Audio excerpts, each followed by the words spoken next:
Yanzu abin da muke so mu sani shi ne cewa muna jin yaɗe-yaɗen cewa an ce wai kuɗin da Dangote da Buwa suke juyawa wai naka ne.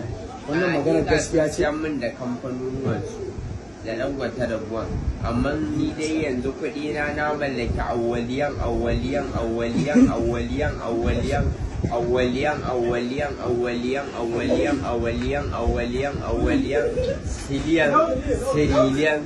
tiriliyan sama na Najeriya gaba daya. Allah ne ya bani. Allah ne ya baka. A kamai lemo mana. Wallahu yarzuqu man yasha'u bi ghairi hisab. Haka yace. Yake azarta ba tare da hisabi ba. Ko da aya Allah ya ce ata amrullahi fala ta'dalu inna tadda al'amra na ku yi aiki da shi. Kuma Allah ya ce wata hukumu bainan nasa bil adl ku hukunci a tsakanin mutane da adalci haka. Dan ana garban musu tiriliyan 10,000. Wurin tiriliyan 10,000 za a karba kai musu? Kafin ka je ofis kenan. A je dai a karbo a wajen ana mai POS. Anas mai POS. Haka ka sai yabi ne. So ya kamata su daina yin abin da suke yi sai an jima. To kamar irin wani abu ne ba sa so.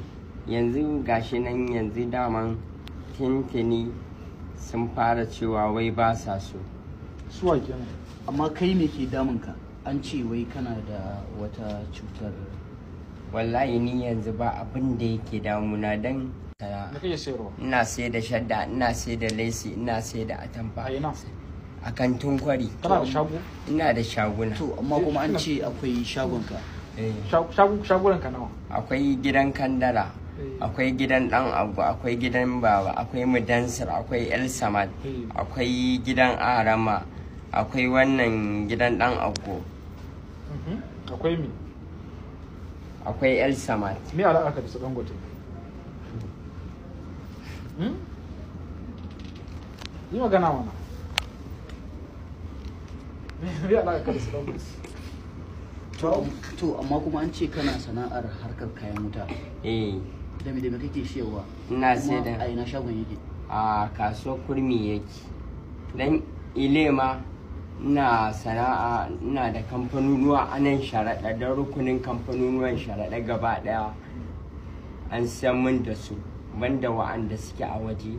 Dan yanzu kamfanonuwa na gaba ɗaya da na gida da na waje sun kama guda tiriliyan 58,300 ne. To kamar freedom fa yanzu da kake freedom, ita me matsayin ta a wurinka? Ka sai da ita ne ko ne?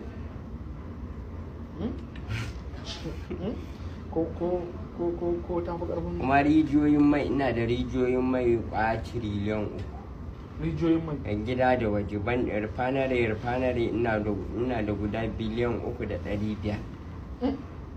Refineries? Da ina? Ba ƙasar da ba da shi. Dan yanzu ta kama ma ƙasa suke siyan min da ita. Don ko a jiya a shekaran jiya sai da Ahmad Bola Tinubu ya san min da Scotland. Yanzu ka san inda kake? Na sani a Freedom nake cikin sharaɗa. To me matsayin Freedom a idanka? Freedom ka su yi tafi kuma wani. Freedom nan gida rediyo ne kuma kamfani ne da ake yada labarai na gwamnati. To ya yake? Ka saye shi ko ba ya? To ai yanzu in za a san min zan iya siya. To akan nawa za ka siya? Zan iya siya kan ziriliyan ɗaya ga wanda zai ba da kuɗin nan da kuɗin a hannunsa. Shi ya sunansa? Sunansa Najib zai baka ziriliyan ɗaya. Shi ne fiye ɗinka?